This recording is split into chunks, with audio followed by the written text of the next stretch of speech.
Let me tell you something. Yeah. We're not doing it. We not doing it. Let me tell you something. Yeah. I'm just kidding, y'all. I'm just kidding, boy. What the hell going on?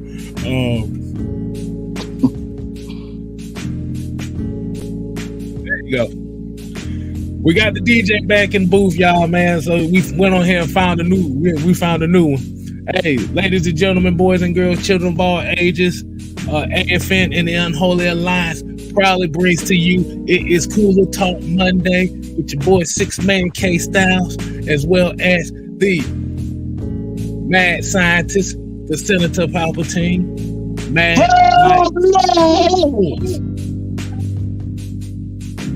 Yeah. Hell no. And at the bottom of the screen, as y'all already know, man, we got the therapist in the building. We got the home. Yeah, ladies. Ladies, put your faces on, and parents, put your kids to bed. This is gonna be a rough one. Yeah. I didn't think how many times I could say that throughout the whole show with me laughing and getting on Mike's nerves. Because that'd be the perfect way to do it. It's impossible for you to get on my nerves and what he already done did. I'm so over that. You been in here torturing Mike? Yeah, I'm past the mode of being annoyed. It's just like, all right, I wish this shit just go away. Hey, man. Hey, look, man, we appreciate y'all tuning in, man. Like I said, y'all definitely make sure you share this and go ahead and hit that like button as you come into the stream. But before we kick the show off, what are those 3 special words that we always kick this thing off with? It is the what?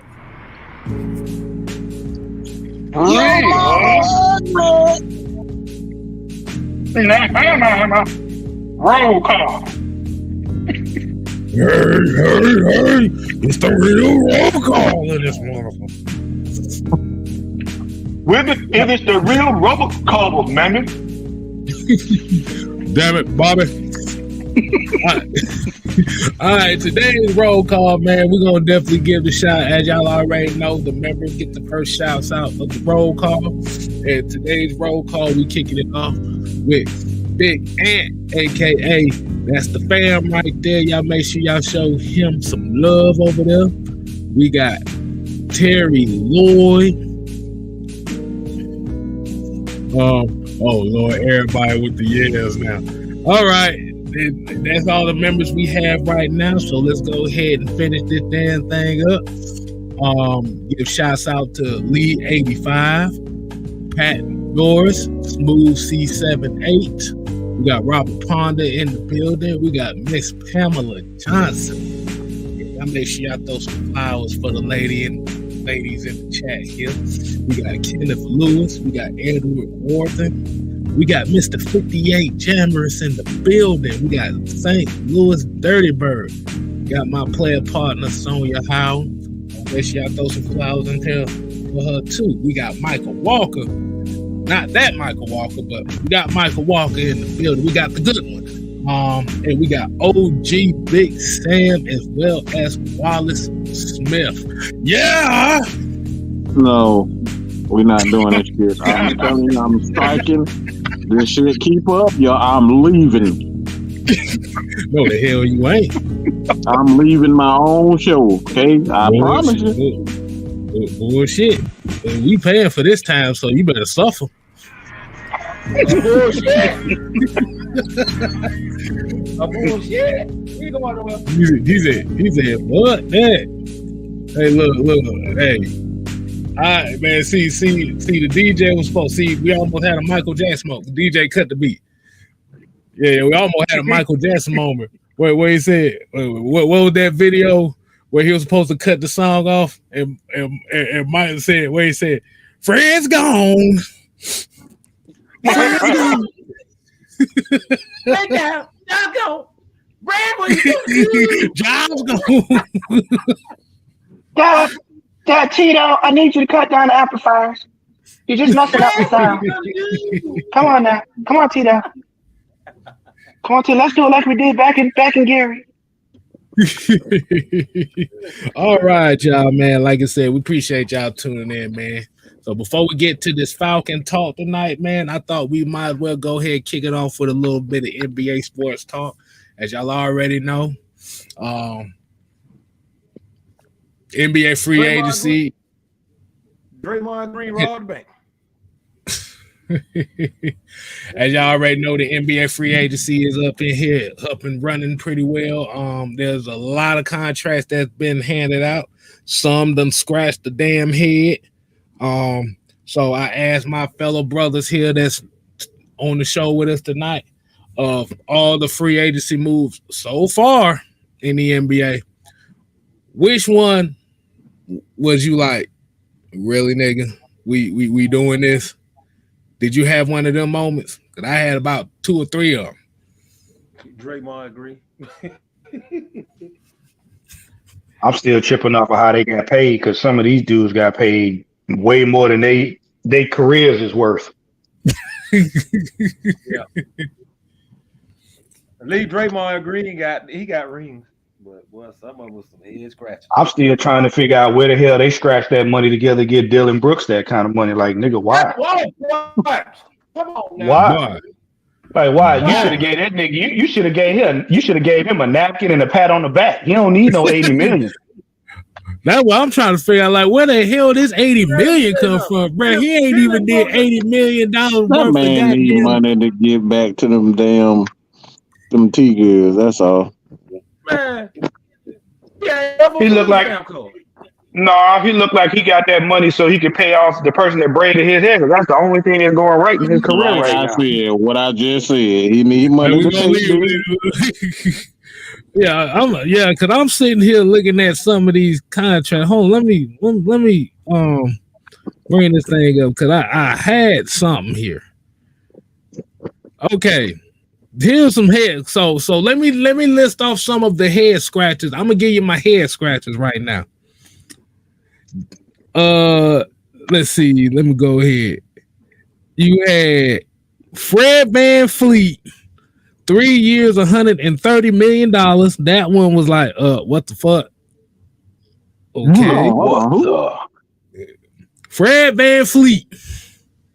Hey, hold on, okay, stop. Let's go around. What'd you say? 200, 300? $130 million for Fred. 3 years, 130 for Fred VanVleet. Fred VanVleet. What the fuck? Another. Wait a minute. Wait a minute. Dante Exum is coming back. Damn, I thought he got blackballed out the Dante Exum. They gave so the New York Knicks gave a 4-year, $50 million contract to Dante DiVecchino. What the Italian motherfucker that can dunk. Dante, the Italian motherfucker that can dunk. What the fuck? The one that played for the Warriors. Mm-hmm. And the main one that scratched my head the hardest was this Desmond Bain $205 million contract. I'm like, who the hell is this? Desmond Bain. What the entire fuck?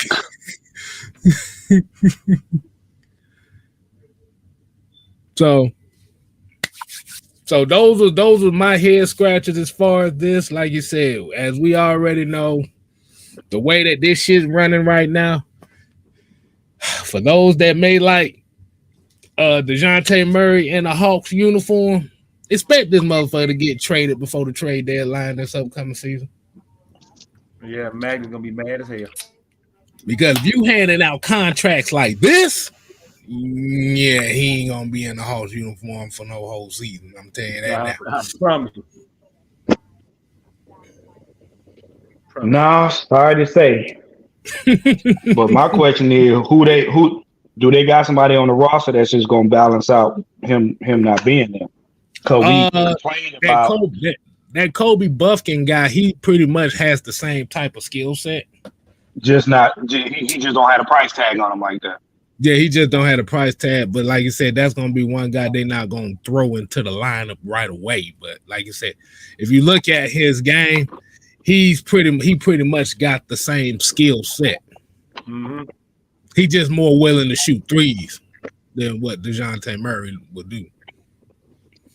You know who it ain't gonna be? I don't think gonna be Spicy P.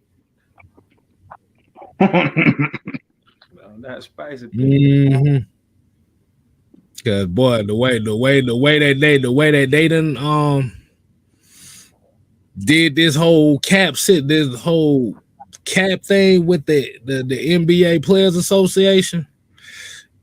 Yeah, if Dylan Brooks is getting $80 million for doing absolutely nothing and absolutely nothing, yeah, that's all I need to know right there. So that man got a $200 million for averaging 21 points a game and 58 games. Yes. Exactly. Shit. My conspiracy theory is telling me that the reason they gave Desmond Bain that was supposed to be money that they were supposed to give to Ja, but Ja ass don't want to goddamn play basketball. He want a game. He want a game bang. He wants the game bang. So like shit, I'm gonna just give my money to this. He damn Buffalo Bill around here without a damn killer. Ja better sit his non-gangster toilet paper having ass down somewhere for somebody color his braids.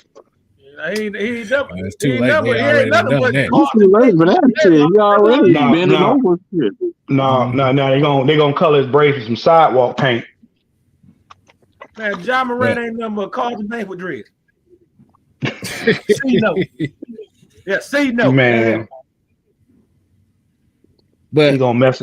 He gonna mess around and have 8 Ball and MJG make a song about him. Yeah, see no. Brooke Lopez, 2 years, $50 million. You know what? I'm gonna walk. Somebody get me to the NBA commissioner. I need a jersey and I need to just sit on the bench.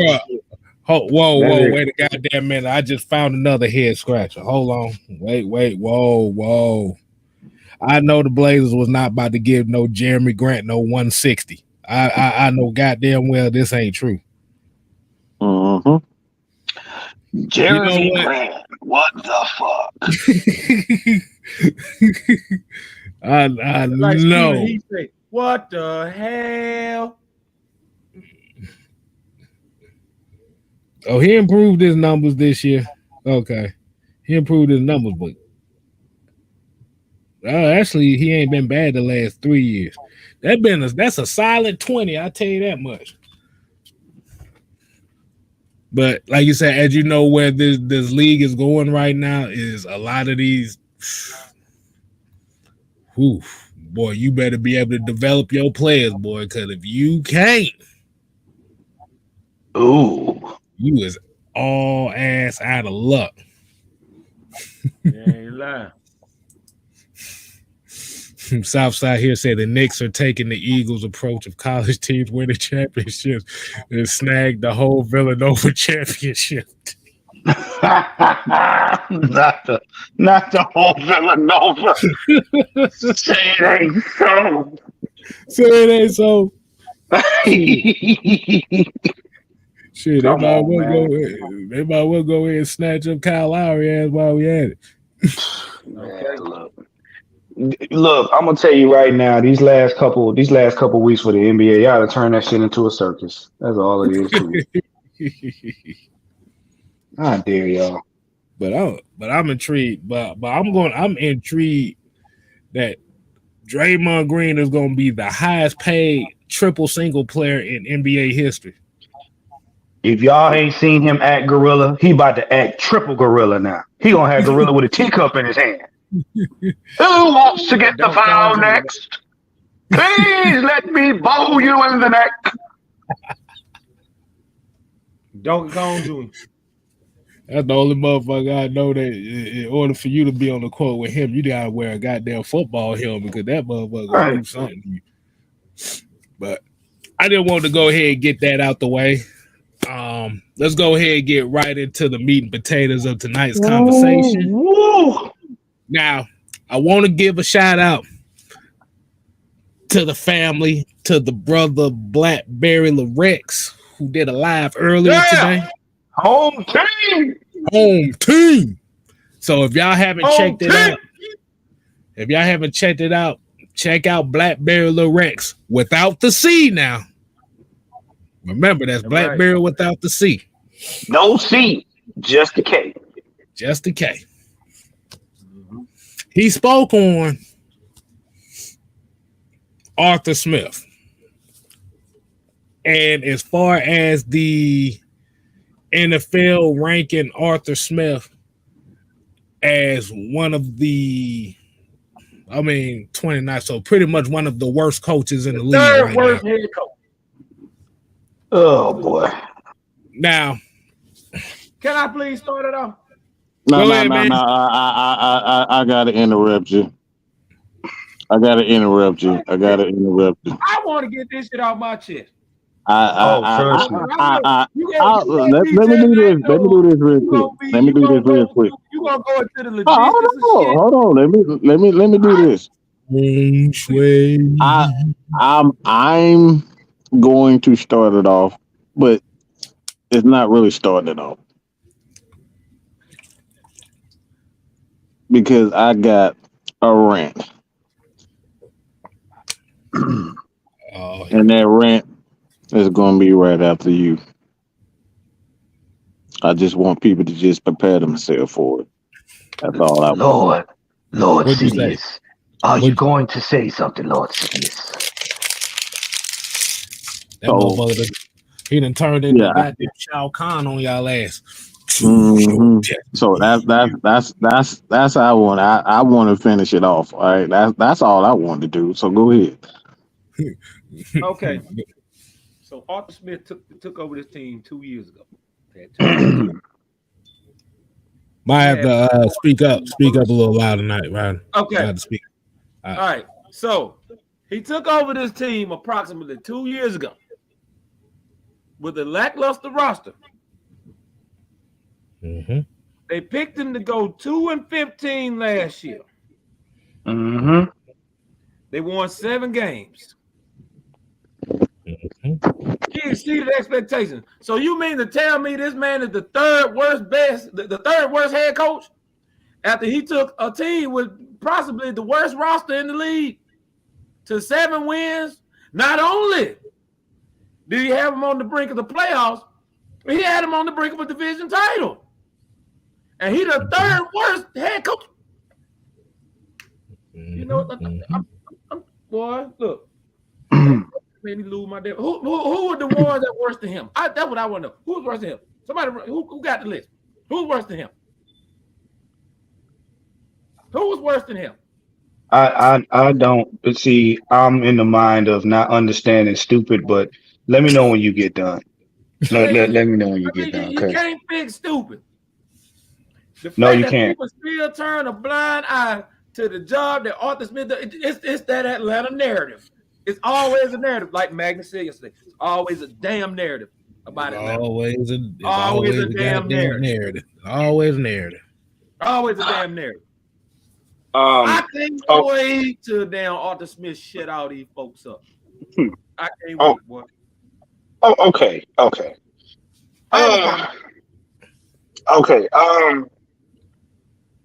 I'm getting sick and tired of this upside down arithmetic that you giraffe neck Negroes keep putting out here on social media and in the media. Because I'm trying to figure out how we going 2-15 and 1-11 again. Yeah, you heard what I said. They have these crap charts that say we're going 2-15 or 1-11. So count it out with me. Year 1, 7-10. Year 2, 7-10. Then we look at who's on the roster. So, Night Rider, could you help me out, please? On offense, who do we have as weapons, please? Kyle Pitts, Drake London, Bijan Robinson, Tyler Algier. Shit. Come on now. Scotty Miller. Oh yeah, I forgot about little Scotty. And that's just to name a few. On top of Ritter. Now, on defense, who do we have? Calais Campbell, Grady Jarrett, Troy Anderson, Michael. I'm leaving Mr. Lemonade Man off of that one. Give me damn Lorenzo Carter, Arnold David Onyemata, David Onyemata, Jesse Bates. Nellis. Yeah, Jesse. So just with those right there, you mean to tell me we picked up all them players? We did all that moving. We spent all that money to win 2 games. I guess they think we're gonna be the Mets of the NFL or something. I don't know. If you don't unplug your head from your anus and breathe some fresh air, talking about some 2-15, and I'm gonna say it again like I said it on Twitter. If anybody, media, social media, in the chat or anywhere, if you believe that schedule, you got a handful of shit jelly. Let me tell you something. It's the fact they think DeMeco Ryans a better coach than Arthur Smith, and he ain't even head coached a game yet. When y'all gonna learn? When y'all gonna learn? This man took a team almost to the playoffs twice with graham crackers and bubblegum and lint. And now that we got good players, veteran players at that, we going 2-15. Y'all just coming up with a narrative because y'all ain't got nothing better to do. Oh, well, you know what? The Falcons ain't doing what I want. We gonna say they gonna be 2-15 because I said so. Guess what? Ryan's head as a better head coach than Arthur Smith, and he haven't even coached one single game as a head coach. That bothers me. Can I say something? We talked about this earlier, and I'm about to piss a lot of y'all off. You know why y'all don't like Arthur Smith? Because he don't tell him nothing. No, because Arthur Smith not gonna lay down in a Super Bowl like Kyle Shanahan did and shit on the team. There, I said it. He ain't gonna listen to Vegas and drop a book and screw a team and then go to another team to get a job. Yeah, I said it. Arthur Smith gonna cuss out refs. He gonna cuss out other team players. And if he got to, he'll cuss out top execs for his team. Why? Because he's a coach, not a do-boy. Take that for what you want. If you got a problem with what I said, I'm on Twitter. We don't lay down over here. We bully birds. That they have DeMeco Ryans ranked as a better head coach. And this man hasn't coached one single snap. This man ain't even been in the building to pass gas yet. And they say he a better coach than Arthur Smith. Don't worry about DeMeco Ryan.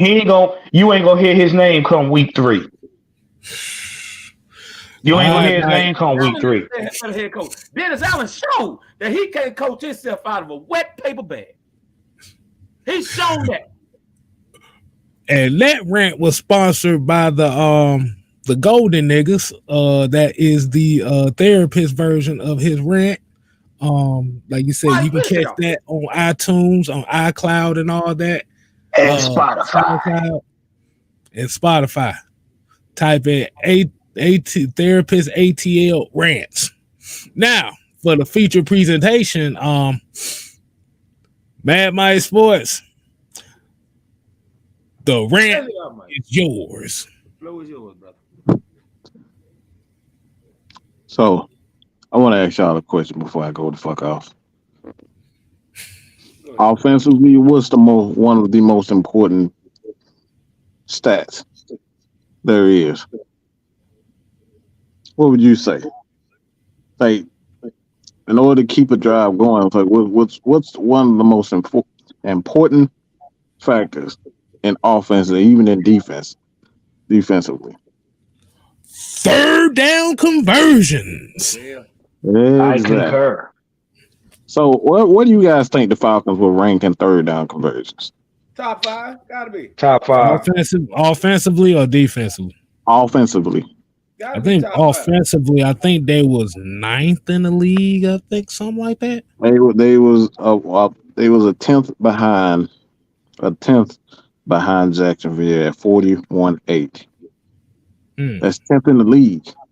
They was a 10th behind Jacksonville, and they was in 10th overall. So what did that tell you? That's pretty damn good. Out of 32 teams, only 9 were better than them. Pretty damn good. So that's strike one against the idea that Arthur Smith is overrated, because that's one of the most important is getting motherfuckers off the field and staying on the field. So he's on the motherfucking field. And I'm trying not to, my nephew done already say, Mike, bad words, so I'm trying not to cuss, okay? So that's already strike one. Strike two. Here's another one. Anybody remember 2019 where the offensive line was ranked? I think they were the worst, wasn't it? Mm-hmm. Don't tell me that was the offensive line full of first round picks that did absolutely jack shit. Right. They came into the league. Dead last. I think they were like dead last that year. Yeah, they were dead last, but they came into the league 24th, and they ended up one of the worst offensive line, dead last in the offensive line. Okay, that's 2019. So this is very recent. Anybody want to take a guess about where they are right now? They the best. Was concerned. They were the best. I think they got one of the best lines. I would say third to take a guess. They actually number one when it comes down to running game, and third, they're seventh. They came down. They're down 2 spots, so it was actually 5 in the new PFF rankings as far as they're concerned. But they're still a top 10 offensive line, right? They're number 1 in running, but for whatever reason they gave them, they kind of put them down as far as the pass block is concerned. But I'm giving you reasons. I literally gave you 3 reasons. That's just 3 reasons right off. That's just 3 reasons right there. 1, third down. They have one of the best third down offenses. 2, they have one of the best offensive linemen. And 3, they one of the best running teams in the league. So what the fuck are we talking about overrated? Like where this is the shit where I say it's just you look, it's let me forgive me, Lord, for what I say. But that's the shit that we're talking about when it comes down to the NFL and these motherfucking clown ass writers like D-Lid, these clown ass writers like Jeff Show, these clown ass writers that work for not, I'm not even just pointing at the Falcoholic, but it's clown motherfuckers that just be in their feelings about shit, and they have absolutely no reason and no statistical facts behind their points. How can a motherfucker be overrated and rank one of the worst ones in the league when he's offensively has turned not only the running game, but the offensive line, and then he makes a quarterback who came in with a 50%, he had 50% completion percentage, and it got better each game that he fucking started, and he got Marcus Mariota, who out here hitting backfield like he goddamn Bukang and shit. You got a quarterback that hitting backfields. He think he a goddamn Harlem Globetrotter out here bouncing footballs off his goddamn helmet and diving in the damn rain. But you supposed to tell me that our coach who have a fucking he out here making a meal out of goddamn hard stale ass French fries from the damn bologna that you found on the goddamn trash can. And we supposed to tell you trying to tell me that he's overrated? He's one of the worst. Bill Belichick is still this man on his second and third quarterback. He don't even know who the hell his quarterback gonna be. But this is supposed to be one of the. He's supposed to be the greatest of all time. But he up here playing, I like you. Let's all get married. He up here playing goddamn. He wanna what you call that? He wanna be a damn Mormon with his fucking quarterbacks. He wanna marry everybody. He don't want quarterbacks on this damn team. He wants to go to Utah. He's going to Utah. Nah, he over here playing ring around the matrimony with the quarterbacks. But our coach is supposed to be overrated. He's one of the worst ones. What Marcus Mariota is right now? Sitting on the bench, talking about, I believe I can fly.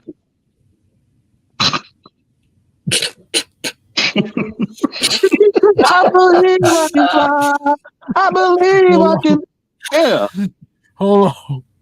Boy, you about made a booger come out my nose. When you said that. Not a bugger. I'm just damn saying. Oh my God! I had a Marcus Mariota pass come out my nose right quick. Oh boy, you know what? To make it make That's sense. shockingly good. Emotional. I just want to make it make sense, dog. Come on, man, Mike. Boy, it do, man. It's snotty nose good. Emotional. Oh my God! Rand, y'all look, trust me, Rand don't do nothing. It's normal talk for me. So if it sounds like I'm losing it, I'm far from losing it. You can bet that. K-Style know this better than anybody. He ran almost damn every day. It's normal talk for me. So, yeah.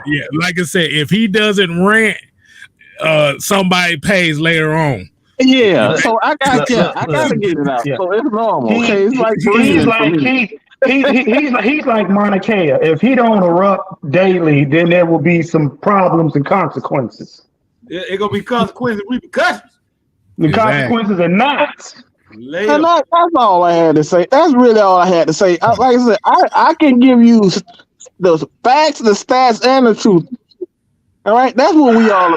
So all I'm asking is to make it make sense. How can one of the coaches, his job as a play caller is to have one of the most efficient offenses, and he's doing it. When his offense has the ball, they have not only one of the best running games, they have one of the best third down conversions, and that's what, like I said, that's what really comes down to making an offense great. Is staying out of third downs and converting on third downs. Let me say that again. Great offenses stay stay away from third down, and they convert when they are in third downs. And he's doing that. What that means, efficiency. Right. Mm-hmm. And we told y'all before, and I told you, the Falcons have made the media change the narrative 20 times. 20 times. You can go back and count. You want me to tell you what they cause the media to do? You want me to tell you what they cause? They cause a lot of this right here. Emotional, damn it. Yeah, exactly. They cause yeah. a whole lot of emotion to that. Emotional, Now here's something that we brought. Here's something for y'all mathematicians out there. Earlier in this offseason, you were hearing about how the Falcons were going to do as far as the wins and losses. And we told you, we said, all right, 70-10, 70-10. And K-Style said, hey, well, they expected us to go 2-15, so we went 5 over that. Right. So now, if you think about it, with a new roster, you should do 5 over that. So where does that put you at, boys and girls? 13 wins. So how are y'all re-engineering math to go backwards? Because I don't see 2-15 nowhere. I don't even see 2-15 in their locker room. Hell no. Man, I done shitted out two big ass bombs. I'm sure they can win 2 fucking games. That. It's like what? Like again, make it make sense.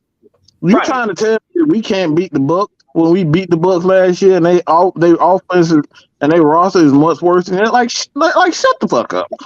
And I'm glad you said that, Mike.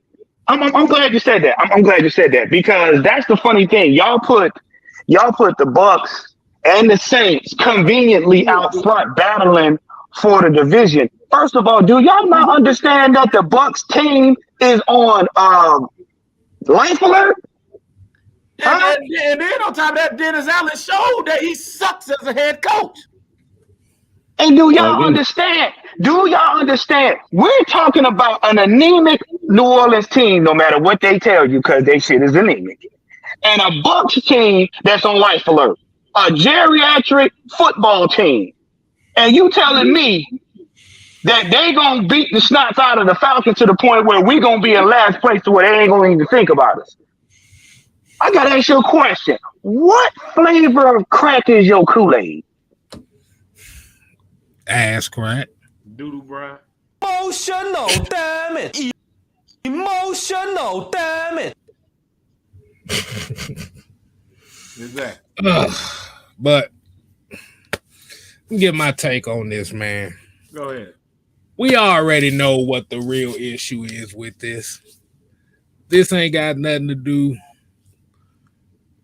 with the way he coaches. This ain't got nothing to do with the way the offense is ran. He's getting, well, as most of us know, he's getting the brunt of all this stuff because he's sticking with Desmond Ridder instead of going with the narrative of getting another damn quarterback. Exactly. Isn't That's all that ranking come down to. It was the how dare you stick with this guy narrative. I mean, everybody kind of knows it. And like you said, the one thing is you like if you look at the whole picture of where they're going here, like you said, Desmond Ridder still has a lot to prove. Like you said, 4 games ain't enough. But what you do with those 4 games is you see what he does well and you build a team around what he does well and you take the pressure off of him, which means you have to build the team the right way. And what does that consist of? Ball control. Getting yak yardage guys. Keeping the offense simple to where all you got to do is 3-step drop and let it go. Don't be afraid to throw that motherfucker.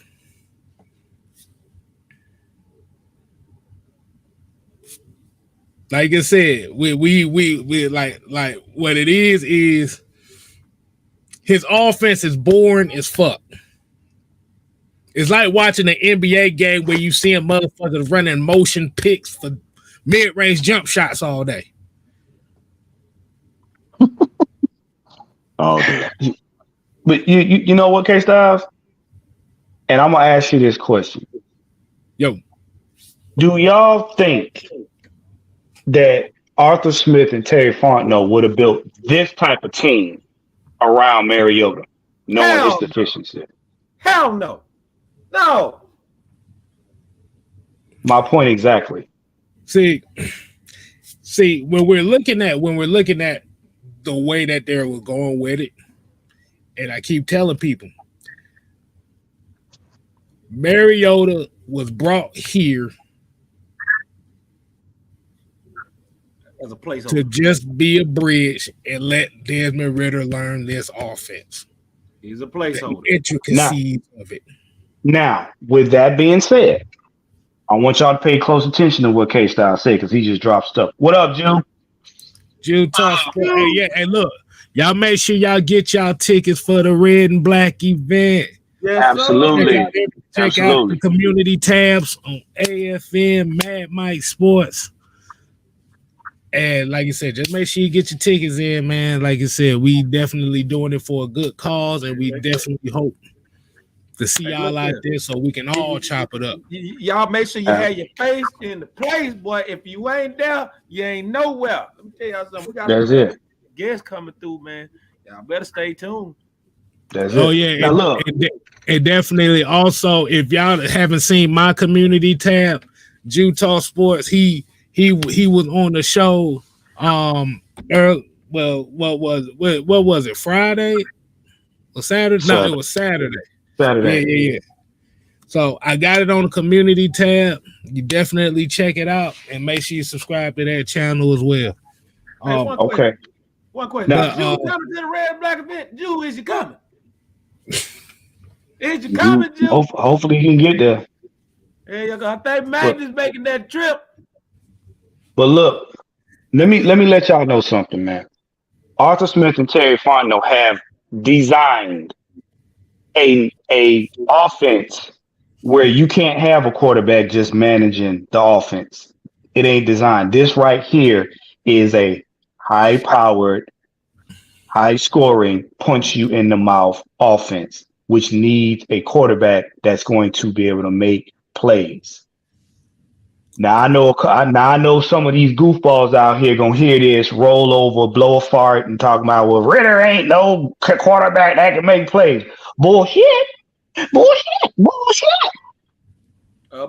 Trust me, this offense is designed to punch you in the mouth. We don't need nobody back there tap dancing, holding the ball, trying to find themselves in the middle of the game. Mm-hmm. Ritter gonna be, I'm gonna say this, and you can timestamp it. Ritter is going to be just fine. Yeah. I hope y'all like crow. Because we're gonna have a grill full of it. We're gonna throw a pigeon on there for him too. New York pigeon style. Right. Cause we know y'all gonna be crying, that's my quarterback. I know he can do it. Shut your ass up. Yeah, like you said, all this thing about Arthur Smith, like you said, it just comes down to the simple fact that he's entrusting Ritter to take the next step and become that leader of this football team. They bypassed all the quarterbacks everybody thought they was gonna get. The Justin Fields. Well, they couldn't bypass Trey Lance because he got picked before that. The Malik Willis system. Don't think we forgot about that. Like you said, the C.J. Strouds, the Bryce Young, Caleb Williams for next year. Like all these quarterbacks that they tried to. Well, hell, let's be honest with you. Hell, they threw damn Zach Wilson's name in the goddamn pit. And I'm still surprised that motherfucker Mel Kiper. You know what? We not gonna go down that road. I still think ESPN fired the wrong draft, motherfucker. But we besides my point. For the last 3 years, the Falcon narrative has always been they need a quarterback. They need a quarterback. They need a quarterback. The last 2 years with Arthur Smith being here, they need a quarterback. They need a quarterback. They need a quarterback. These people are still mad at Arthur Smith for not picking the quarterback that they wanted and sticking with the guy. I'm just going to be honest with you. And this is really one of the major reasons why he gets a lot of flack down here in Atlanta. Is if you look at his mannerisms and the way he acts, just like Matt Ryan. He's about business. That's what y'all hate. He's about business. Let me say this. You gotta listen. People gotta learn how to fucking listen. All right. This is the thing. Y'all motherfucking get them Q-tips. You can go to Family Dollar. Get a whole of them from $3 to $5. All right. About 100, 200. It's about 1,000 of them that come in the box. All right, you can get them for about $3 to $5. Get some Q-tips. Put that shit in yours. Turn that bitch sideways and stick it straight in your candy ear. All right. Well, I won't.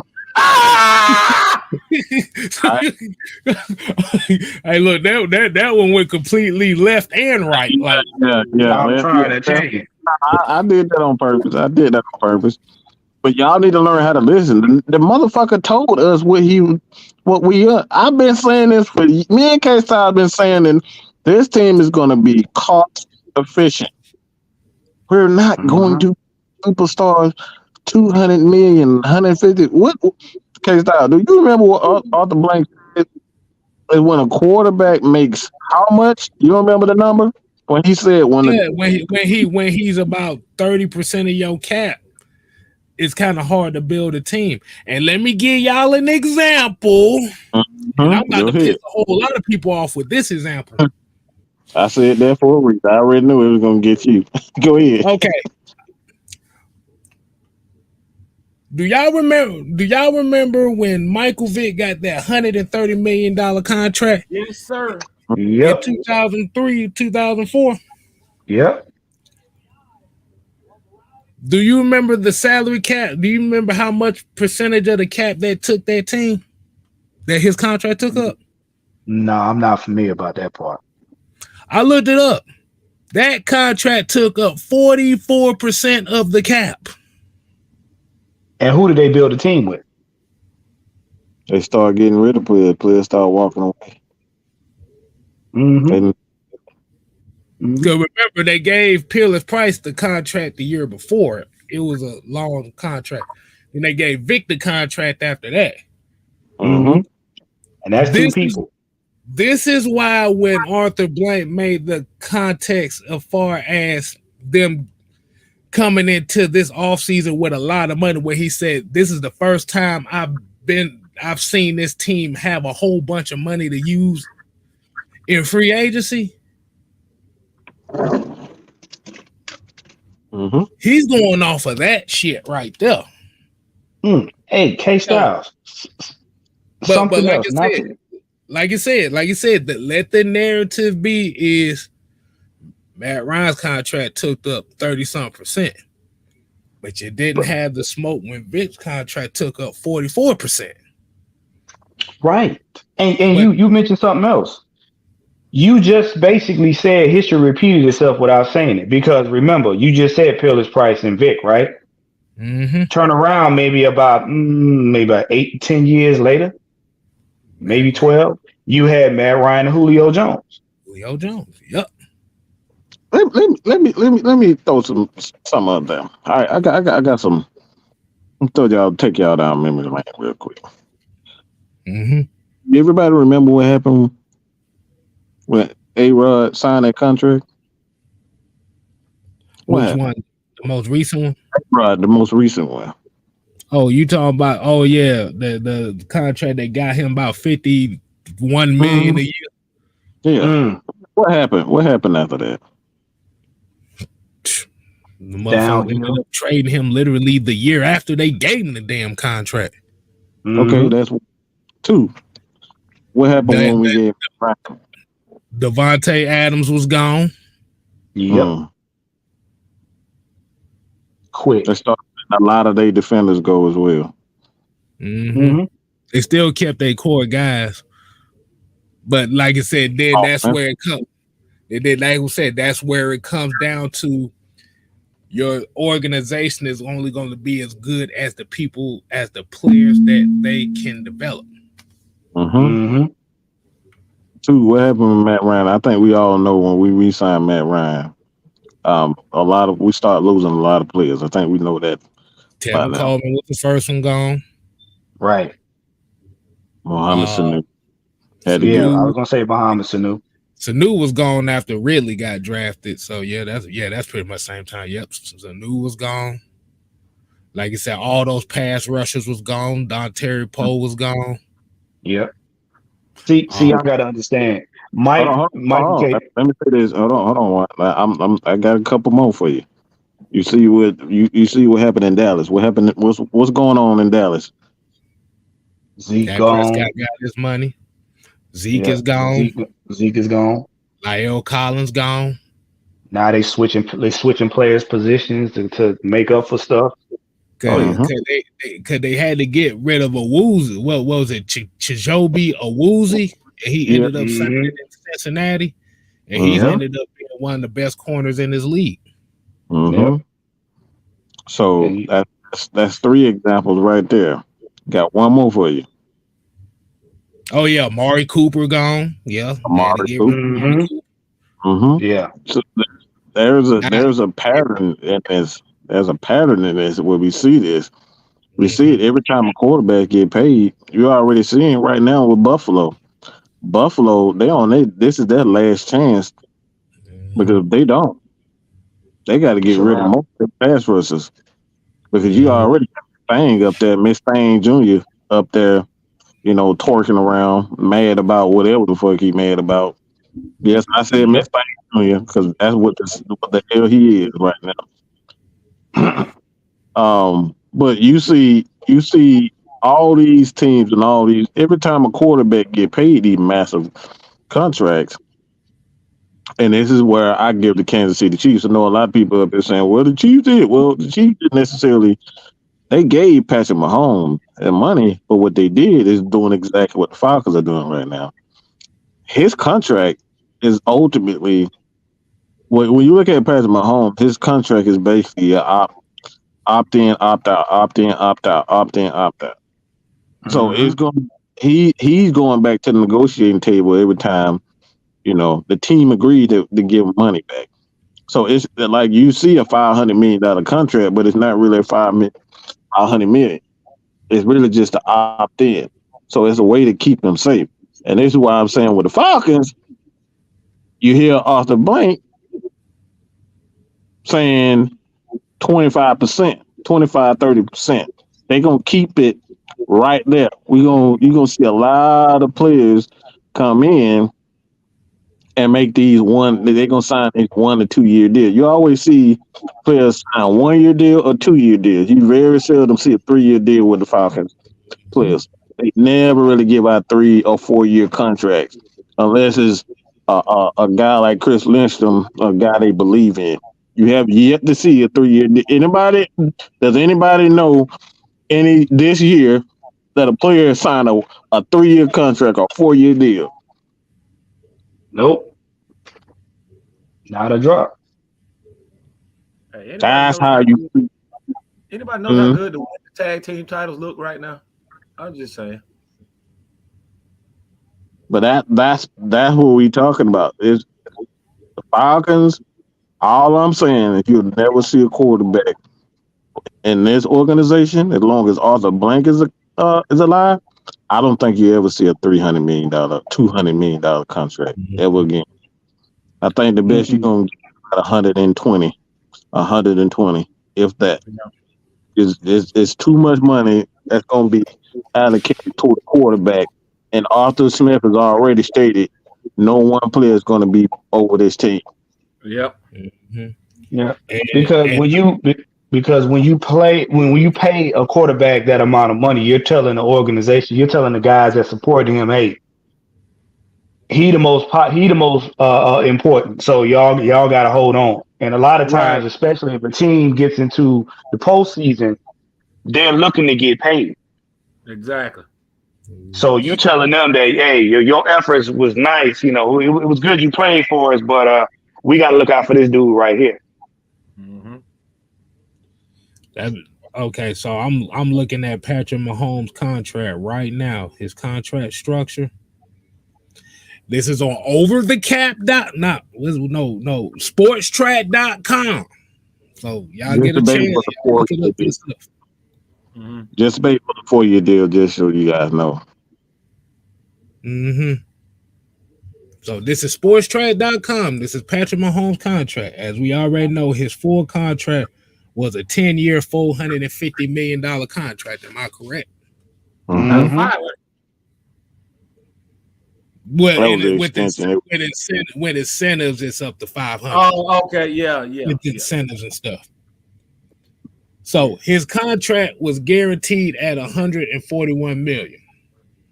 Of all that, that's all his guarantees is $141. Right. His guaranteed at signing was $63 million. So when you look at that, he ain't making, compared to what the contract number is, he ain't making shit. Right. Now, his base salary doesn't hit the $30 million mark until 2031. You better tell him, K-Style. Better tell him. Hold on. We ain't finished yet. Majority of the money that he gets yearly is all on roster bonuses. You better tell him. Yeah. Okay. So that's where most of his money is coming from, is the fact that as long as he's still on the team, he's gonna get paid just to be on the team. So between 2023 and 2026, his base salary is $2.5 million. Now, mind you, that's not including all of the royalties he gets from all of State Farm commercials and the State Farm commercials, the Head and Shoulders commercials, and all of that. See that what y'all not paying attention to. They structured his contract where it's team friendly, but at the same time, it allows him to make money in other areas. That's supplementing his income until that time comes up. Now, mind you, K-Styles, can I say one more thing? How many championships do they have since Mahomes got on that team? That's before you go there. This before you even get there. This the important part about that contract. K-Style said the roster bonus. Does anybody know when the roster bonus is due? When's it due? Hold on. It actually has it here. K-Style. When is it due? Is most of his is due on the third league day of the year. So that's the beginning of the year. So that's March. That's right around like early March. Yeah. So what is in March is in free agency. So what that allows them to do is to use that money. They can go back to the negotiating table at the end of the year, at the beginning of the year after the off season, after the season is done, go back, restructure a deal, and then they can hit free agency, and they have a ton of money left for the regular season. But if you had a contract like Deshaun Watson, you got to give all that money up right then and there. So that it gives them flexibility to be able to make other deals during the season. It allows them to make deals during the season when everybody else don't have money. Kansas City got money to make deals and make moves and trades and whatnot. This is how they can get away with a lot of stuff, especially in draft and free agency with these. And that's how they was able to get rid of Tyreek. They got picks, but it allows them to make deals when everybody else can't make deals. This is what the Atlanta Falcons are doing. Let me get one more thing out of this deal too. So this year, the dead cap hit for Patrick Mahomes release or trade, whatever, is $134 million for this season, right? Here's the following 4 years after this year. Dead cap 62.7, 50.9, 4.8, $2.4 million in 2027. So essentially what ends up happening is if Patrick Mahomes plays like shit from now on here, Kansas City has a buyout in his contract and it doesn't hurt him enough. And there's no and the dead cap hit is so small it doesn't even hurt him. Right. It protects. Which means that if that was to happen, they could pick any quarterback they want in free agency or in the draft without any kind of uproar. Right. Well, K Styles. Now, how many championships have they won since Patrick Mahomes got to Kansas City? They've been to 2 championships, and since Patrick Mahomes been there, they haven't played no earlier than the AFC Championship game since he's been started. Yeah. So what you're saying is being cost efficient Allows you not only to get the players that you want and need, but it also allows you to sustain a championship type pedigree. Am I correct? Mm-hmm. Yep. And you know why that is too, right? Why is that? Because their number one playmaker is playing in a position where it's not expensive, and that's Travis Kelce. In which the average tight end is making 14, 15 million. And that's Kittle. That throws in Kittle, that throws in TJ Hawkinson, that throws in Travis Kelce in there. Mm-hmm. So this is one of the major reasons why Arthur Smith would have chosen Kyle Pitts over a guy like a Jamar Chase as far as offensively, is because now that you're looking at these wide receivers the last couple of years and see the money that they're costing now, Right. having that tight end security blanket is gonna cost you absolutely nothing. And being that Arthur Smith has designed this offense to be positionless football is very cost effective, because guess what? Everybody shares the load on every position just about. And guess what? And that's why I said, as apprehensive as I was about the Bijan Robinson drafting, this is why I said Arthur Smith and Terry Fontenot ain't shit. What was the first thing they said about Bijan Robinson? We're going to use him everywhere. Yeah. Everywhere.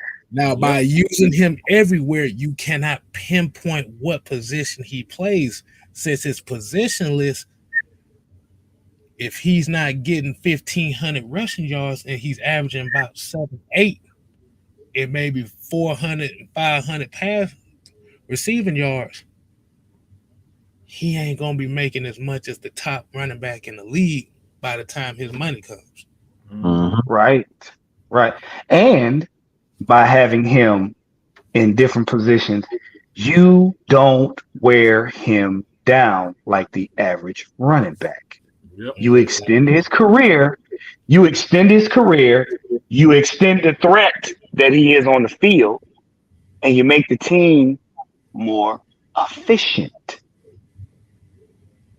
Because now teams can't bracket him. I know we racking people brains with this. Yeah. And think about it like this. And by putting most of your money into tight ends and running backs, you have one receiver. This is a reason why the Falcons don't have as most people would say, a legit number 2 wide receiver. Because the offense is built to where the tight ends and running backs are your wide receiver too. Basically, yep. Yeah. Kyle Pitts. Yeah. So you got about 2 or 3 number 2s on the roster in your face. They're just hidden in plain sight. You just don't know which one you want to call a number 2. Excuse me, 4. This is what this offense is. It's again, this is Bill Walsh's offense. This is Bill Walsh's offense, the San Francisco 49ers. The 49ers really did not have, John Taylor was a wide receiver, but he wasn't used as often as a Ricky Waters, Roger Craig, those guys. Well, they were used as receivers just like Jerry Rice. Jerry Rice was a high volume. They only had one reel. If we just look at the offense, it's always, I know we racking a lot of people brains right now. So essentially what he's saying, all right, I know we're probably trying to figure out what we're saying. What this offense does, and I'm just put it in layman's terms, you only need one big receiver. You only need one big receiver. And that guy on this offense is going to command those double teams is not Drake London. It's really Kyle Pitts. Kyle Pitts is the center of this offense. And when you have what K-Star was saying with the tight end doesn't cost you $20 million. Yep. The cap on the tight end right now is about $15 million a year. CeeDee Lamb is about to get they up here talking about he about to get 25 and 30 million as a damn slot receiver. So you slash that number down $10 million, you can give that to Kyle Pitts. And if Kyle Pitts started to slow down, guess what? You can bring in another one. It's not going to hit. It's not going to be a massive cut.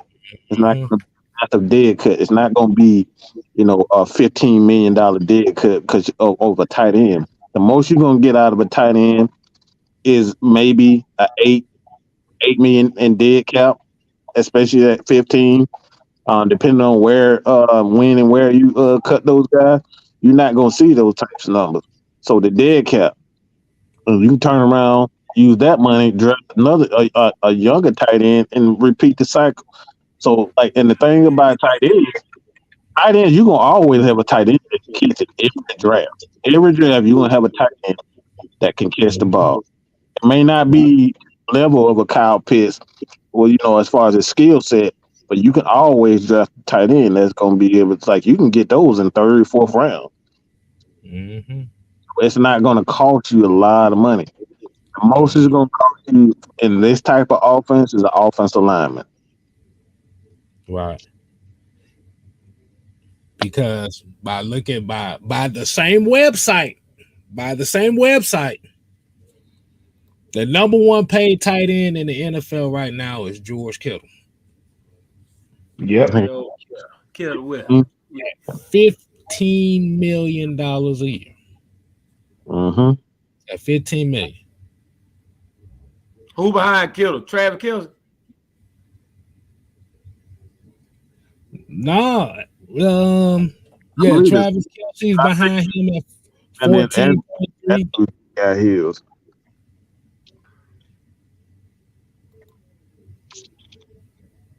Well, I take that back. The number one tight end is Darren Waller at 17. Oh, the one that you just spoke, though. Yeah. But the average tight end is about 13 million. Yeah. And the big difference with all those tight ends, the top four tight ends getting paid, like Darren Waller, George Kittle, Travis Kelce, Dallas Goedert, Mark Andrews, you essentially have an offense where you're not going to be relying on the tight end to be a number one receiver. Mm-hmm. Statistically wise. Mm-hmm. Oh, man, I just looked something up. Boy, I got a trivia question for y'all. That's a lot, bro. That is, think about that. If the average wide receiver is making $27 million a year compared to the average tight end making 13, what the hell you gonna build your offense around? Yeah. Yep. You take that extra 11 million and you put it into other shit like pass rushers and defense, offensive line. That's why Kansas City always stay where they at, because they build in the trenches. They got money to build in the trenches. This is why you have Isaiah Pacheco, who is a 7th round draft pick running back, who damn near was the hero for the Kansas City Chiefs in the playoffs. Bowl, yeah. And the Super Bowl. Yep. He came and fucked around. He played the whole Super Bowl with a punctured lung or some shit like that. This is why you be able to make a trade for Kadarius Toney. Like I said, even though the trade didn't cost nothing, but they literally got a steal for that trade. You got a Sky Moore you bringing in. Yep. Like I said, you still uploading offensive lineman. Creed Humphrey is one of the best centers in the game. And you still able to build on that defense. That's why I said you got money and you got a coaching staff that develops players. This is the key to success for a lot of these teams, and this is what the Falcons are trying to bring down here in Atlanta. we're so focused on why they ain't getting all the big name players, why they ain't get this guy, why they ain't get this guy, why they ain't get this guy. You ain't gonna have a consistent product if you can't develop it from the ground up. Exactly. That part. These guys want production, not popularity. I keep saying it. When the last time you seen a popular player win the Super Bowl? And I ain't talking about Brady. When the last time you seen popularity win the Super Bowl? Because I remember the 2 Super Bowls that Kansas City won with Patrick Mahomes. His main role was just don't fuck up. Right. Yeah. I don't think he threw for more than 220 yards in the Super Bowl yet. He really ain't just set the world on fire. Here's the reason why. Because they have a balanced team. Booyah. And now, mind you, the year Mahomes was getting his block knocked off, what was he trying to do? Throw the ball a lot. You remember that, K-Styles? Where Mahomes could barely get out the backfield with it, running for his life. This is what we're talking about. Y'all, if y'all want to see where the Falcons are trending, they're trending. They finally looked at, okay, what makes a successful championship team, and they're following the blueprint. That year that Patrick Mahomes was throwing the ball a lot, teams was tearing his tail up. I mean, I was in Tampa when he got his ass tore up with the Super Bowl, but I was there. I saw it. Right. And what did they do the next year? They leaned heavily on the run game. Yep. So Pat Mahomes didn't have to do no work. Y'all ever notice? You ever notice why there's been a lack in offensive linemen, great offensive linemen lately? Do you ever think why? Why is that? I really have. That why is what? Why is there a lack of great offensive linemen? It's like, why offensive linemen like coming across a guy early in his career, like a Larry Allen, Chris Lindstrom, Willie Rofe and all those guys. Like, why is it such a lack of offensive linemen, a lack of great offensive linemen? Offensive linemen, you used to come across good offensive linemen a lot more than we do now. Bob Whitfield, Orlando Pace, Walter Jones, Willie Anderson. Yeah. Wayne. Every team always had it. Will Shields. That's because those at that time, majority of those teams had balanced offenses. There you go, K-Style. That's exactly what I was looking for. That's exactly why.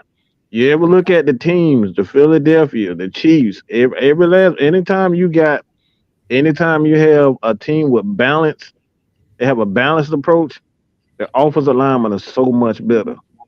Always so much better. Because for one, the passing game, what it did for the league, you sold a lot of tickets, but the players suffered, and especially the offensive linemen. The offensive linemen suffered, the quarterback suffered, the running back suffered. Why? Because you don't have a balance, and that's why you look at some of the best years of Jake Matthews were always in years where we ran the ball best. Our best offensive line, every time we ran the ball that's when Jake Matthews had his better years. That's when Caleb McGarry had his best years. That's when Chris Lindstrom. It's always when you ran the ball more. So it's all about balance. Didn't you say in earlier shows it's less stress on the offensive line because a lot of these guys were taught to attack, not backpedal? Well, am I correct? It's simpler than that. It's simpler than that. I mean, you being a massage therapist and understanding muscle, it's not a natural reaction to go backwards. So naturally, motherfucker can't run backwards. You see a motherfucker run a 4-4 backwards, that motherfucker alien. Okay, Right. Yeah. So Right. it's not natural to run backwards. So Right. But naturally they're gonna struggle. Okay. I know, right? but also too, and like we said, what y'all got to understand, and y'all you can go back and watch any of the games that we played with Matt Ryan. O linemen do not like to hold off defenses more than 3 seconds. Mm-hmm. They Yeah, get don't the ball like out quick. if you watch any good O line, they do not like to hold up more than 3 seconds. Matt Ryan, they used to have to hold up for almost 6 seconds.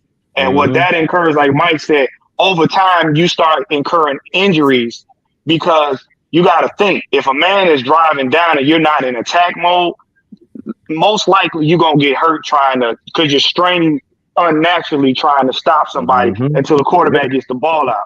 And also that makes all of them scared. It makes them scary because they like, oh shoot, we hope this dude get the ball out before one of us lets go. Hey, yeah, because my knees are not gonna hold for 5 seconds. That's how these offensive linemen are thinking. Yeah, So like like you're constantly in I'm protecting myself mode. You're in protective mode as an offensive lineman from getting hurt. That's why you see more and more with the offensive linemen with all these braces on their knees. You didn't see that in the Exactly. league earlier Mm-mm. Let me, because can I okay. ask y'all something? Can I ask y'all Go something ahead. right quick? Go ahead.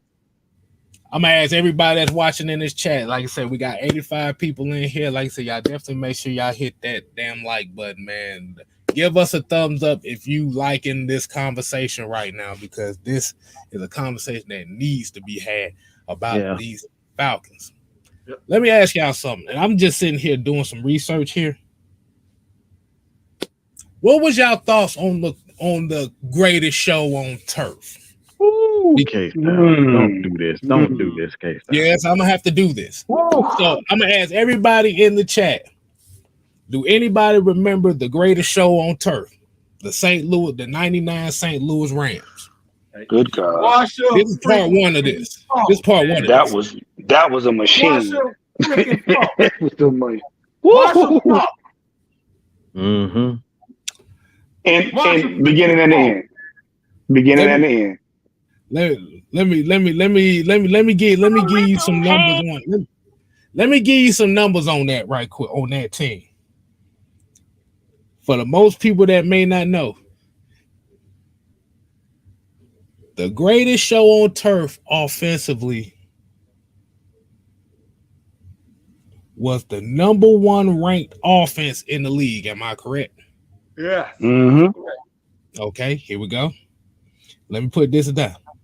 They were second in league in first downs. Offensively. First in passing yards. Fifth in rushing.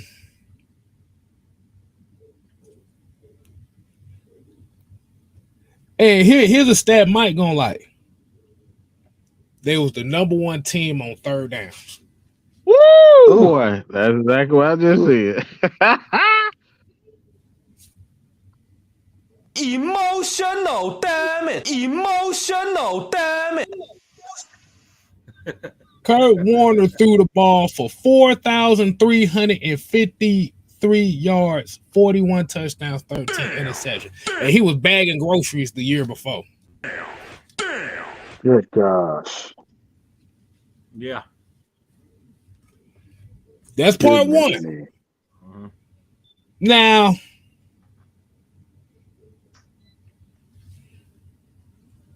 let's go to the 2016 Atlanta Falcons. So we need to go ahead and remind some folks about this. Yeah. Okay. This is why Mike is saying balance is important for this team. Now, everybody remembers that year we was happy, boom, boom, boom, boom, boom, boom. We're not going to talk about the end result. Don't. We're not doing that. But we're just going to go just off the season in itself. Because remember, the Falcons were expected to win only 5 games that year. Exactly. All right. Now, as we already knew, the Falcons was number 2 offense in the league, total yards. Who was number one that year? I don't damn know. I haven't looked. It wasn't New England. I forgot who the fuck it was. But they had, as far as total yards, they was number 2 in the league. Number 2 in first downs converted. 3 in passing yards. And 2 in passing TDs. I see who number 1 was. 5th in rushing. Look, 2 in passing, 5th in rushing. We pissed off when I tell you who the hell the number 1 offense was. No, not really. Who was that? Them spanking ass Saints. Yeah. And Not guess really. what they did? Not a bitch. Nothing. Cowboys. Nada. Nothing. Oh yeah, that was supposed to be like the feel good story for Dak Prescott that year. Supposed to be. It didn't feel too good, did it? Didn't make it feel good that day. But here's the key. Here's one of the key statistics the Falcons had that year too. Despite them scoring all them points that they did, they were still 11th in the league in third down conversion. Mm-hmm.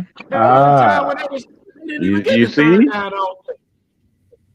You see what the issue? This is why we saying this about that third down. It's like everybody keep talking about the lack of efficiency, but it's like with a lack of yards. But this is where it begins. Success begins on third down. Success begins in on first down, being efficient on first down. That's why you always say coaches, especially offensive coaches, they want to get 5 yards on their first place. They don't care how they get 5 yards, but they want to get 5 yards on that first place so they can stay out of them third and longs, them second and longs. Right. So they want to get at least 5 yards. So that's why a lot of time it's very conservative on that first down.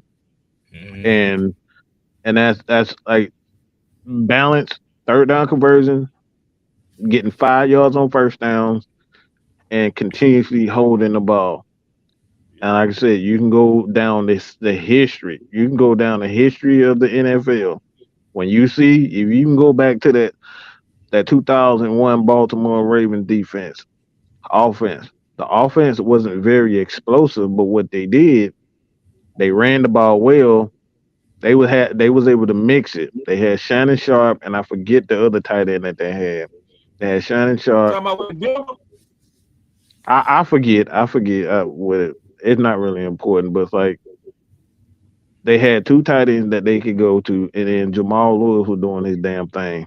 So they were able to stay out of Todd Heat. They was able to stay off. They was able to get 5 yards on first down and keep their offense going, keep it going till the defense got that revved up. That's what it's all about. So this is why a lot of people not focus too much on they focus way too much on Desmond Ritter when his offense is already. I'm telling y'all, bro. Like people think I'm just being a homer when I say this, but his offense is already primed to be a Super Bowl contender. Because we try to tell you, all about time of possession and running the damn ball. Anybody know if you run the damn ball well in the playoffs, you got a shot to win it all. Yeah, exactly. All you need is your defense to just be halfway decent. If they halfway decent on defense, this is a Super Bowl contender. Because no team can stop our running game. And then you get Kyle. If you just get Desmond Ritter to pass for 3,000 yards, you win. This team wins automatically. We don't need him to be a superhero. You don't need him to be a Peyton Manning, a Matt Ryan. You just need him to be efficient. He can literally make a change.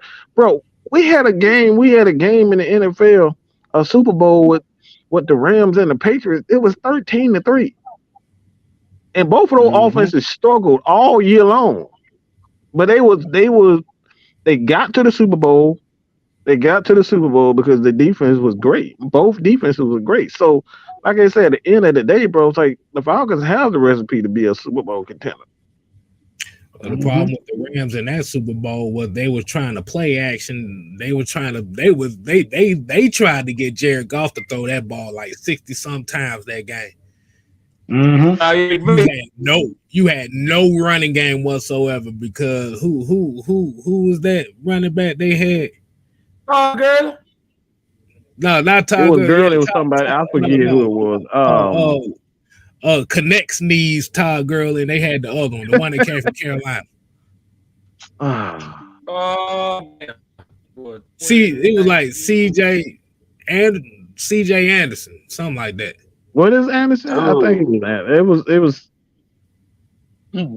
CJ Anderson, something like that. I can't think of. But pretty much what he's saying is like, if you're gonna win in this league, you gotta have balance, bro. And if you're upset that Arthur Smith is not trying to turn this thing into a offense where they throwing the ball for 4,700 yards, it was CJ Anderson. You are the problem. Yeah, it was CJ Anderson. Yeah.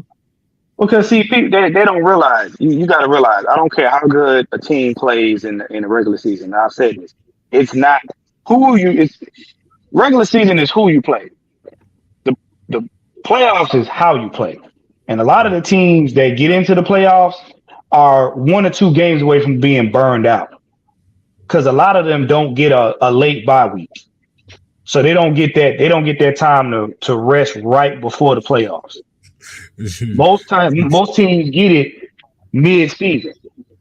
So if you got a run game and a competent defense, you gonna wear teams down quicker. Because like I said, it's only one game. One game, go home. Yep. You said Anderson, aka Sonic the Hedgehog. Hey, check this out. Hey, check this out. I got a trivia question for y'all. I'm gonna let y'all think on this. Y'all, we got to the. I'm gonna be out to the end of the show to think about it. Mike, you mentioned something about Bill Walsh. All right, here's the trivia question. What was the first team to ever run the West Coast offense? Y'all think about that. What was the first team to run the West Coast offense? And everybody froze. Let's see. West Coast offense. The first team to run the West Coast offense. It wouldn't have to be the Kansas City Chiefs, would it? Nope. Because I was gonna crack a joke and say the Philadelphia Steagles, but we ain't gonna do that. Nope, it wasn't the Philadelphia. If you're asking about the first team to run the West Coast, wasn't the Niners. Yeah, it wasn't the San Francisco 49ers. It was the Atlanta Falcons. You'd be surprised. No. Atlanta Falcons. No. I give up. Hold on, I'm gonna get one more guess. It wasn't the Browns. It was not the Browns. Huh? King Quest getting warmer. He said the Browns. No, it wasn't the Browns. You're getting warmer. What, Steelers? Nope. The Baltimore Colts. Nope. The Browns. Not Dallas. And not the Redskins, Miss Pamela. Not the Browns. Was the Raiders? Nope, wasn't the Raiders. King Quest with the win, y'all. There it is right there. The Cincinnati Bengals. Not the Boomers. You talking about the Icky Shuffle big Bill Walsh. No, this was before the Icky Shuffle. Bill Walsh was an assistant in Cincinnati when his first job was with the Raiders, and then he left the Raiders and went to the Bengals in the early 70s. Ken Anderson was the quarterback. Virgil Carter was there, and then Ken Anderson. Ken Anderson was like one of the first quarterbacks that truly run the West Coast offense. And when Bill Walsh, when he got, I think he left and he got a head coaching job at Stanford and went to the 49ers. He actually perfected it. Bill Walsh, if I'm not mistaken, I don't think it was the Browns. He perfected the system with the Browns, but he went to nobody would give him the power that he need to be an offensive coordinator, and he ended up leaving to go to Cincinnati and all of that. They gave him the power to run it the way that he wanted, and that's when that came in with him talking. What you learn something new every day. You know who the GM was for the Bengals back then when he first got to Cincinnati? It was Paul Brown. Yeah.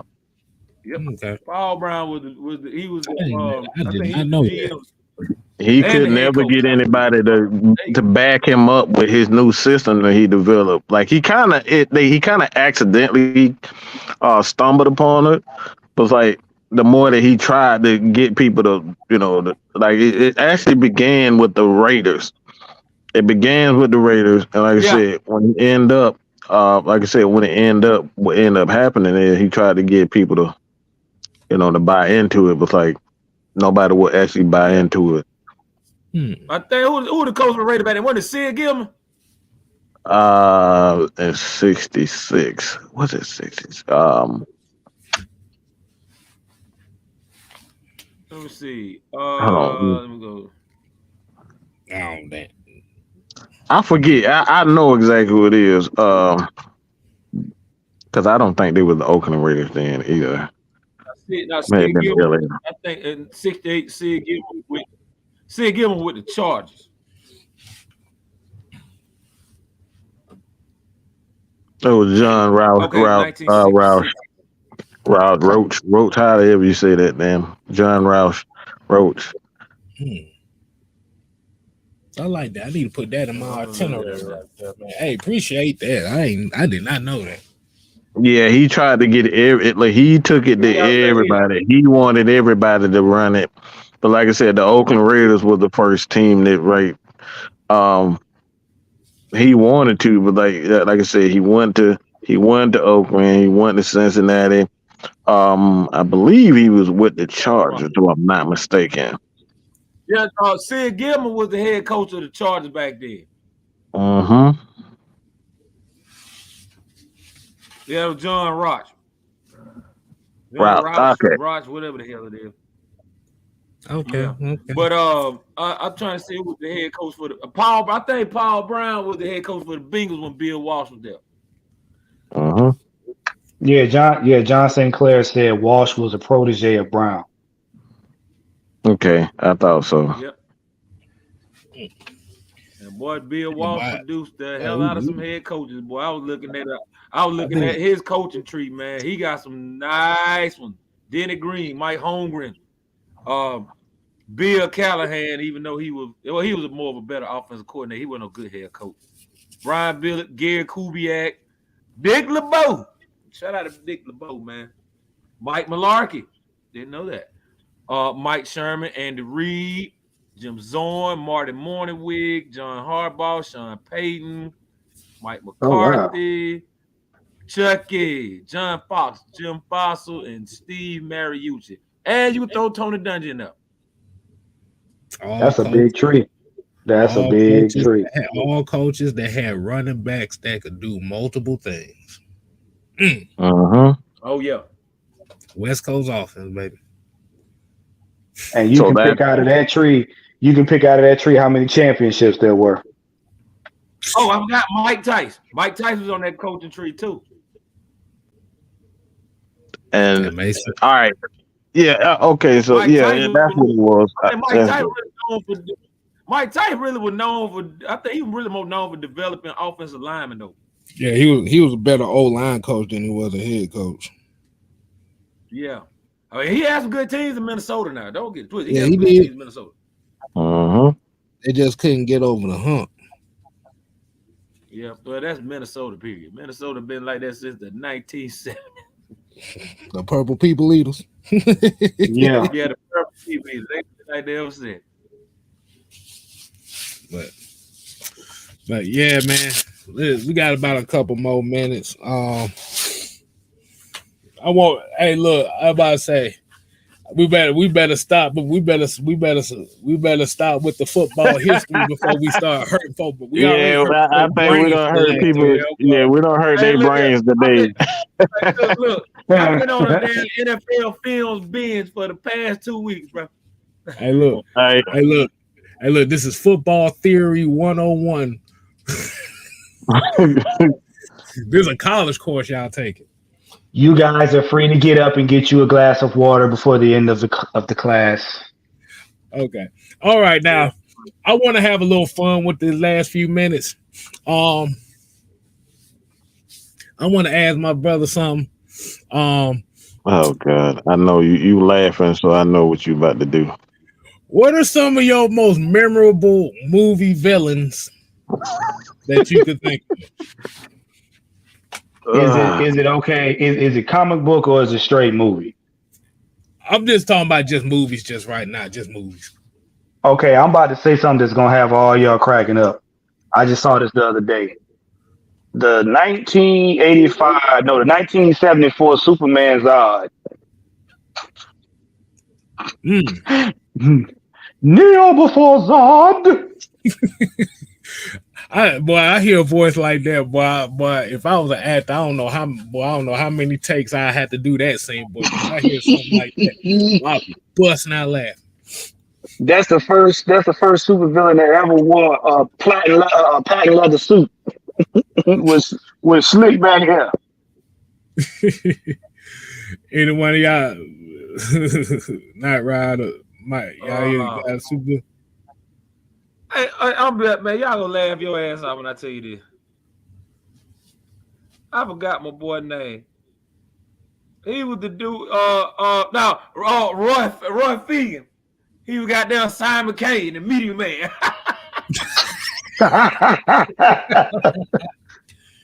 Oh my gosh. Hey, look at Meteor Man with my shit now. Okay. Okay. This is the reason why I asked this question, because as I was going through, let me say this because I already know where you're gonna go. Let me y'all don't judge me when I say this, but one of my I wouldn't necessarily say movie, but it's a cartoon, and it's this group of girls that had a cartoon, and it was called the Powerpuff Girls. The Powerpuff Girl was Mojo Jojo. Mojo Jojo used to kill me, bro. Mojo was funny, bro.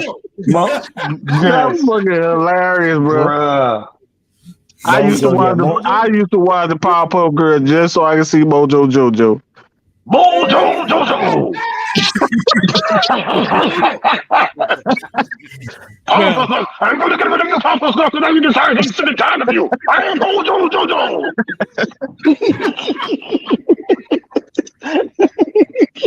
D. Sloan here asked the question. He said, "Do you guys have faith in Ritter, or do y'all support Ritter?" Both of them. I got faith in him. Like I said, that's been my guy for the last 3 years, so I've been behind. So trust me, most Falcon fans wasn't talking about Ritter except for over on this platform over here. So yeah. Hey, D. Sloan, I'm gonna tell you right now, Ritter win more than 5 games this season. You gonna have everybody talking about, I'm gonna get me a Ritter jersey. That's my quarterback.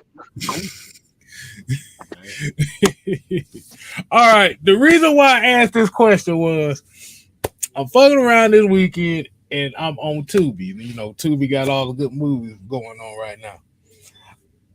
I'm gonna say the name of this movie. Y'all gonna know exactly where I'm coming from. This was one of the worst movie villains I ever seen in life. I was watching Big Trouble in Little China. Hey, wasn't that with Kurt Russell? Yes, that was the Kurt Russell movie. Yes. Yeah. And let me tell y'all something right now. If y'all go back and watch this movie, Yeah, this you're right. motherfucker was completely useless right here. That was Baby Randy. Baby Randy. This nigga was useless. I'm like, I don't know what he doing. Is he getting in a lightning jacuzzi? Is he no. Let me say he blew a lightning first. So his grand entrance was this gift right here. This his grand entrance. You see this coming up. You like, there go the money. There go the. You looking at that like, oh man, he gonna go ham. What is he playing? Patty cake with lightning? No, he's saluting himself in lightning. So for those that don't know, Big Trouble in Little China, the two movies that inspired the Mortal Kombat movie was Big Trouble in Little China and Bloodsport. Right. Those are the two inspirations for that. Yeah, because that Bloodsport was more like, at the time, Bloodsport was more like Street Fighter. Give me both, man. Bolo was my guy. Bolo was that guy, man. Because see, you gotta think that dude that beat the Frog Man was like E Honda. You remember when you squeezed the Frog Man? Yeah, that was like E Honda. Bolo was like Bison. Now Bolo was Sagat before Sagat, bro. Sagat, man. Hey, but I ain't gonna lie, that Frog Man did look like Clint Capella daddy. Go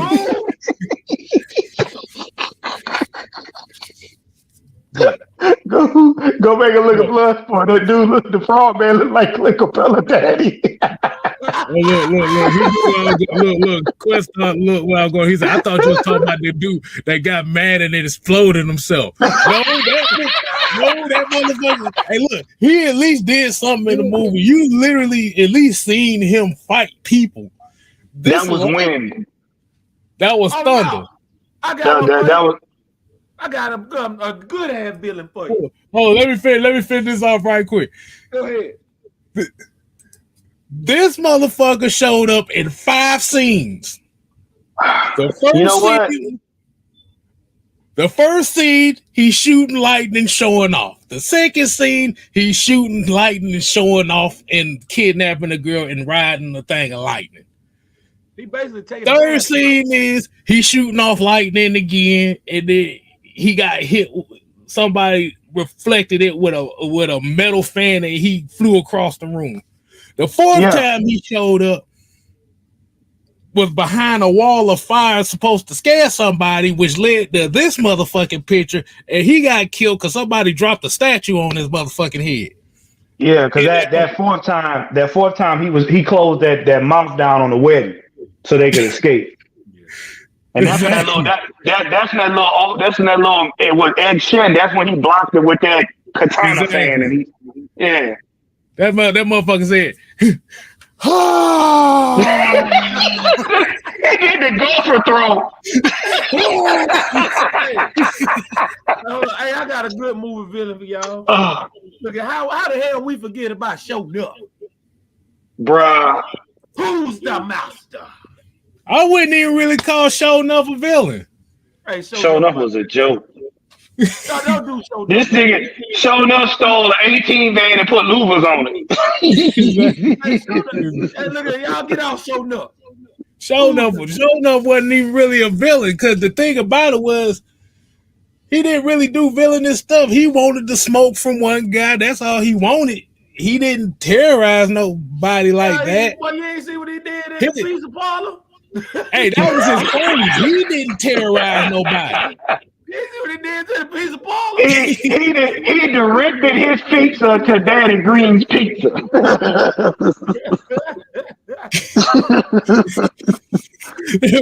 That boy threw that little brother in the goddamn garbage. Boy, that shit was funny.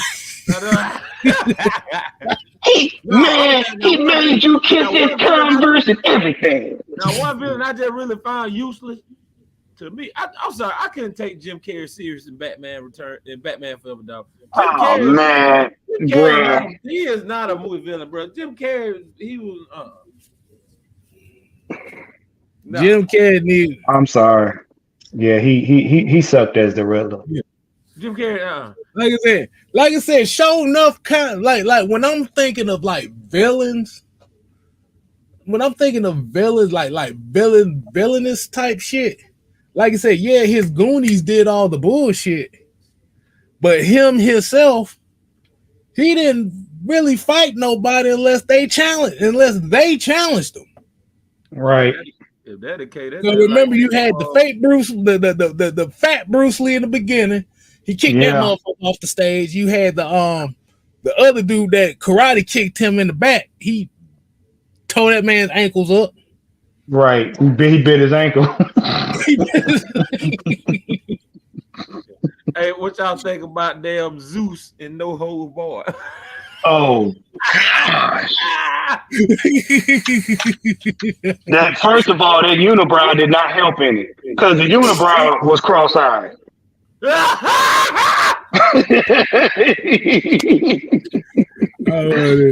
Hey, no, you know who was a good villain? I ain't gonna lie. You know who was a good villain back then? Ivan Drago. On Rocky. Oh yeah. Ivan was that dude. Ridiculous. If he dies, he dies. Oh no! Give me Clubber Lane, dog. What's your prediction for the fight? Oh, so Mr. T. Oh my God! I just thought about other bad. Well, there was another horrible villain that I saw this weekend too. My prediction It for the was fight. the Bamboo Man. That was one. You remember that video I showed you? What was it? The Kung Fu Rascals movie that I showed you? Oh yes! Bamboo Man. All right, we gonna end the show on that. That man look like stir-fried shit. Right, I gotta show you this shit, but this shit is fucking hilarious, bro. Hey man, y'all, man. Hey, we gonna end it. We gonna end it on this note, man. It's about 9:50. Like I said, we're gonna give you your nights back. Like you said, hopefully everybody's off of work tomorrow, or if you gotta work, hopefully you got a little bit of time off. Hey, Coach, do me one favor. Stay away from the butt-naked people on the bus, man. So with that, man, Hey, Oh my God! hey, man, let me tell y'all something. Shout out to everybody out there that work in public transportation, dog. Y'all have to deal with the most shit, man. I commend y'all on that, though. Y'all got to deal with some true villains. exactly. Exactly. Them on the it's not all of them, but it's like it's always be that one that got problems that got everybody looking like, I don't think I want to ride this motherfucker. I'm trying to tell you. Anytime you can get a person out of their depression and think, damn, I got it good. Yeah, you doing something. Yep, the true villain from that movie was the dude that was pushing that lady's music. Oh, now her music was the villain because that shit killed my ears every time she started singing. I'm coming down. I'm gonna see that. Cut this shit up. Stop singing, bro. Hey, you know what? Yeah, like I said. Hey, shout out to Peter Delaplane out there. Y'all remember that movie? Oh, wait a minute. Like I said, y'all make sure y'all follow the Discord too. I'm the biggest villain, Dominique Mysterio.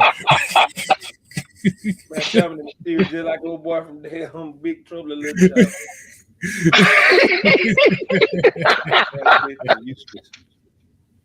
China. Oh man. But like I said, man, we're gonna get on off of here, man. Like I said, y'all make sure also make sure y'all follow the Mad Mike Discord as well, the AFN Discord and Champagne Confessions as well. Yeah, like said, we trying to work something. I need to talk with, and that's ran by the Lord of the Discord himself, Mr. J Rock TV. So shout out to the Flying Hawaiian, man. The Flying Hawaiian, boy. Hey, I need to figure out something. Like I said, I think we can do watch parties and stuff in that Discord. Ooh, that'd be something very interesting. But oh wow, Petey Wheatstraw. Oh God. I ain't seen that movie. I ain't seen that movie in so long. Now, another bad villain I saw was them goddamn floating sharks. I showed one of. Bruh. Night Rider. They had some Jim Henson. Like I said, y'all just go. Sharknado or something. No, we're gonna show you. It's worse. Like I said, hey, y'all. Like I said, y'all make sure y'all tune in 6-man combo tomorrow. Like I said, until next time, people, we ain't here to play. Nope. We here to stay. Absolutely. Emotional, damn it. You ain't gotta go home. But you gotta get. But you gotta say, yeah. Yeah.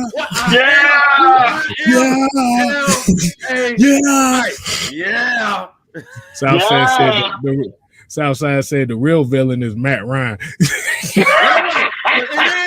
It is Matt Ryan's fault. Yeah. Let me tell you something. Matt Ryan's the real villain. Yeah.